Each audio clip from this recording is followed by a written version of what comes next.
Have you ever silently asked yourself, am I enough? Enough to please her enough, to feel confident enough, to stop worrying about size altogether? If that thought has crossed your mind even once, let me tell you, you're not alone. I'm Dr. Sofia Carter, a urologist who's worked with thousands of men, and today we are going to have a real respectful and honest conversation about one of the most misunderstood topics in men's health, penis size, and what women actually need. By the end of this video, you will walk away with 3 powerful truths. 1. How size really factors into satisfaction. 2.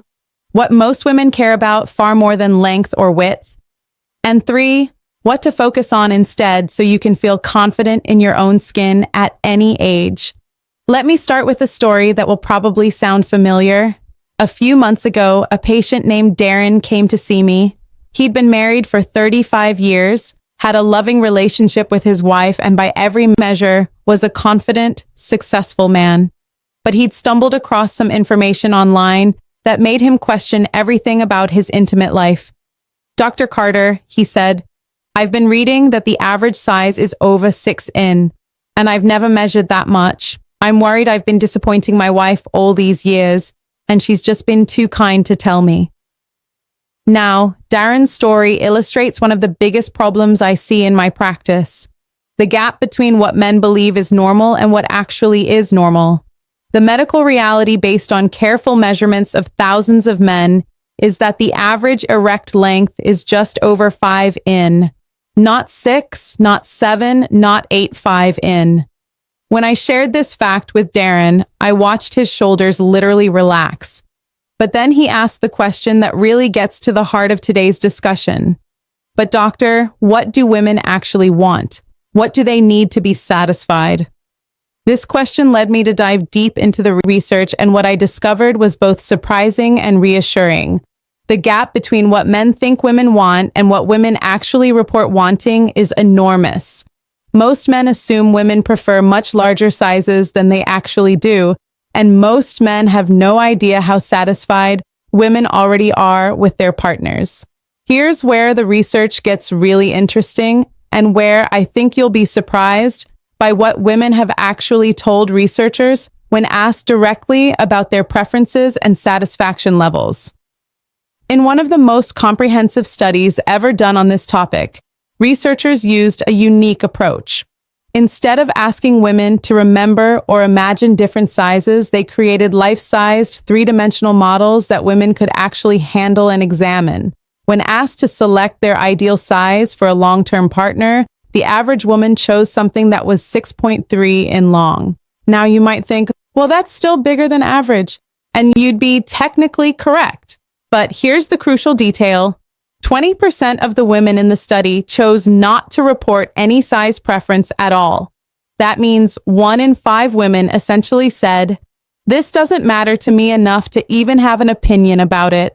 But the most revealing finding wasn't about preferences. It was about satisfaction.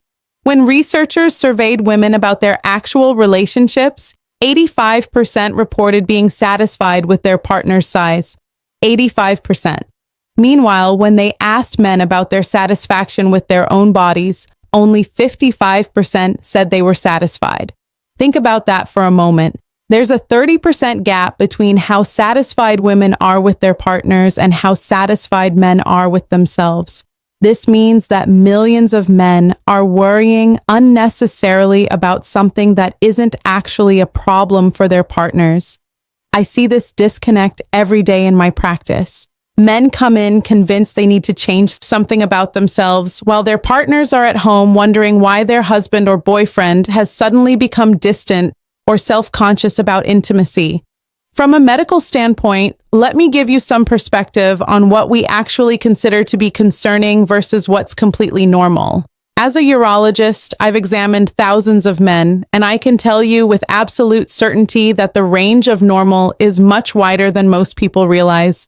The medical definition of what we call micropenis, which is the only size-related condition that actually requires treatment, applies to less than 1% of the population. We're talking about measurements of less than 3 in when fully erect. Everything above that falls into the normal range, even if it's on the smaller side of normal.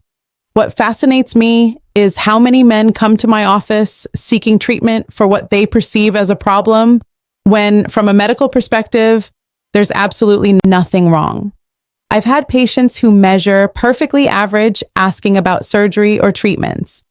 This is where I always share something that might surprise you. In my years of practice, I've spoken with countless couples, and I've never had a woman complain to me about her partner's size being too small, assuming he falls within the normal range. However, I have had women express concern about partners who were exceptionally large because it caused discomfort or made intimacy difficult. The human body is designed for compatibility. Women's anatomy is remarkably adaptable, but there are limits in both directions. Being significantly larger than average can actually create problems, while being average or slightly below average rarely does. This brings me to what I consider the most important part of our conversation today. If size isn't the determining factor in satisfaction that many men believe it to be, then what actually matters? What creates the kind of intimate connection that leads to mutual satisfaction and lasting happiness? After over 10 years of listening to couples discuss their intimate lives, I can tell you that communication consistently emerges as the most important factor. The couples who are most satisfied with their intimate relationships are the ones who can talk openly about their desires, their concerns, and their needs. Think about it this way. Intimacy isn't a performance where one person does something to another person. It's a collaboration where two people work together to create something beautiful. And like any collaboration, it requires communication, patience, and mutual attention to what works for both people involved. I remember one couple who came to see me together. Something that doesn't happen often, but when it does, it's usually very revealing. The husband was convinced he wasn't satisfying his wife physically and had become so anxious about it that their intimate life had virtually stopped. When I asked his wife directly about her concerns, she looked genuinely puzzled. "I don't understand why he thinks there's a problem," she said. "Our intimate life was wonderful until he started worrying about this. The only issue I have is that he seems so stressed and distant now that we barely connect at all anymore." This story illustrates something I see repeatedly. When men become fixated on physical measurements or performance, they often stop being present with their partners. They become so focused on what they think they should be doing that they stop paying attention to what their partner actually wants and needs. Women consistently tell researchers that emotional connection, feeling desired and appreciated, and having a partner who pays attention to their pleasure are far more important than any physical characteristic. The most satisfied couples are those where both partners feel heard, valued, and prioritized. Now, speaking to many of you who might be in your 50s, 60s, or beyond, let me address something that becomes increasingly important as we age: how our understanding of intimacy and satisfaction naturally evolves over time. I've noticed something wonderful in my practice. The couples who have been together for decades often have the most satisfying intimate lives, not despite their age, but because of the wisdom and understanding they've developed over the years. They've learned that intimacy isn't about performing to some external standard. It's about connecting with the person you love. As we age, our bodies change in many ways. Hormone levels shift, response times may slow down, and what once felt effortless might require more patience and creativity. But these changes don't have to mean less satisfaction. In fact, many of my older patients report that their intimate lives became more fulfilling as they learned to focus on quality over quantity, on emotional connection over physical performance. There's something liberating about reaching a stage in life where you realize that the movies and magazines and online content that shaped your early understanding of intimacy were selling you a fantasy, not reality. Real intimacy, the kind that sustains happy marriages for 40 or 50 years, looks nothing like what you see in popular culture. The men who adapt best to aging are those who understand that being a good partner has always been more about attention, affection, and emotional availability than about physical characteristics they can't control. These men often find that their relationships deepen and become more satisfying as they let go of unrealistic expectations and focus on what actually matters to their partners. I've had patients tell me that some of the most meaningful, intimate moments of their lives happened in their 70s and 80s when they finally stopped worrying about measuring up to some imaginary standard and started focusing entirely on the joy of connecting with someone they love. So, what does all of this mean for you, practically speaking? How do you take this information and use it to improve your confidence and your relationships? Let me share some specific strategies that I've seen work in my practice. First, understand that confidence is far more attractive and satisfying to partners than any physical characteristic. When you feel good about yourself and approach intimacy with joy rather than anxiety, that energy is contagious. Your partner will feel more relaxed and open, which creates a positive cycle that benefits everyone involved. If you've been avoiding intimacy because of insecurity about your body, consider that your withdrawal might be causing more problems in your relationship than whatever you're worried about ever could.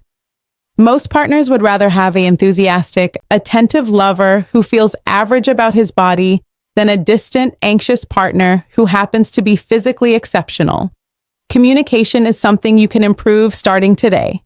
Instead of assuming you know what your partner wants or needs, ask. And not just once, make it an ongoing conversation. What feels good? What would you like more of? How can I help you feel more connected to me? These aren't embarrassing questions. They're the foundation of great intimate relationships. Take care of your overall health because that affects every aspect of your intimate life far more than size ever will. Exercise regularly, eat well, manage stress, get enough sleep, and address any medical conditions that might be affecting your energy or confidence. A healthy body functions better, feels better, and gives you the stamina and enthusiasm to be fully present with your partner. Focus on giving pleasure rather than on your own performance or appearance. When you shift your attention to your partner's experience and satisfaction, several wonderful things happen. You become less self-conscious, more attentive, and more skillful. Your partner feels cherished and prioritized. And ironically, you often find that your own satisfaction increases when you stop worrying about it so much. Let me talk briefly about when it makes sense to seek professional help, either medical or counseling, because there are times when outside support can make a real difference in your quality of life and relationships. From a medical standpoint, if you're experiencing changes in function, difficulty achieving or maintaining erections, decreased sensation, pain during intimacy, or any other physical symptoms, those are worth discussing with a healthcare provider. Many of these issues have straightforward treatments, and addressing them can significantly improve your confidence and satisfaction. If you find that anxiety about your body or performance is affecting your relationships or your quality of life, consider speaking with a counselor who specializes in intimacy and relationships. This isn't a sign of weakness or failure. It's a sign of wisdom. Just as you'd see a doctor for a physical health concern, it makes sense to get professional help for emotional or relationship concerns. Couples counseling can be particularly helpful if you and your partner seem to be struggling with communication or if there's tension around intimacy. A skilled therapist can help you both express your needs and concerns in a safe environment and develop strategies for connecting more effectively. The key is recognizing that seeking help is a sign of caring about your relationship and your own well-being. The most satisfied couples I know are those who address problems early and directly rather than hoping they'll resolve on their own. As we wrap up our conversation today, I want to leave you with the most important message from everything I've shared. You are enough exactly as you are. The anxiety and self-doubt that so many men carry about their bodies is based on myths, not medical reality. The research is clear. The medical evidence is overwhelming, and my experience with thousands of patients confirms it. Satisfaction in intimate relationships depends far more on emotional connection, communication, and mutual care than on any physical measurement. Your partner fell in love with you, chose to be with you, and continues to choose you every day for reasons that have nothing to do with the numbers on a measuring tape. Focus on being the kind of partner who is present, attentive, and caring. Invest in your health, your communication skills, and your emotional availability.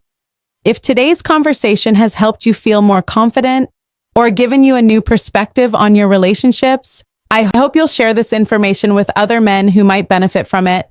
Too many good men are suffering unnecessarily from insecurities that have no basis in reality. Remember, the goal isn't perfection, it's connection. It's not about measuring up to some impossible standard. It's about showing up fully for the person you love, and you're already equipped with everything you need to do that. Thank you for trusting me with this important conversation. Until next time, take care of yourself and remember, you matter.